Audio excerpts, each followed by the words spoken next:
Scott Bangla sporting club এডেনবরা তৃতীয়বারের মতো আয়োজন করেছে বাংলাদেশের অত্যন্ত জনপ্রিয় খেলা ক্যারাম প্রতিযোগিতা।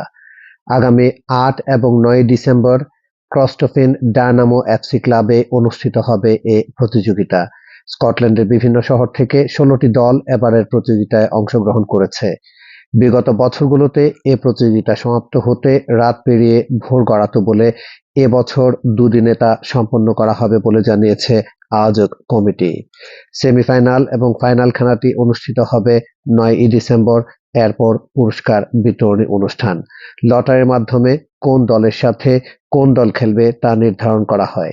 এ সম্পর্কে আয়োজক কমিটি জানান, লটারি হইলমু আপনারা জানেন যে স্কট বাংলা স্পোর্টিং ক্লাবের সৌজন্যে আজকে আমাদের তৃতীয় সিজন 3 ক্যারাম কম্পিটিশন।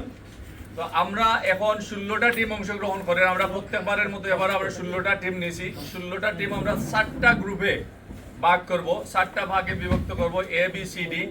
এখন লটারি হইব গিয়া আমরা নিয়ম কানুন আমরা 8 তারিখ কইমু, এখন কইরাম না, এটা তো বেসিক নিয়ম আপনারা সবাই জানোই। তো আমরা এখন মেইনলি লটারিটা করলিমু, তো আপনারা জানিলে বা খেয়াল লগে খেলা পড়ছে।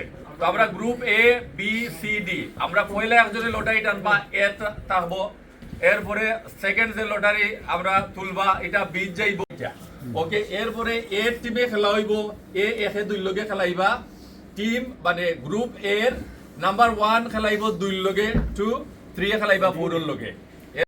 স্কটল্যান্ডের এডেনবরা থেকে আবু মিরন, AM নিউজ।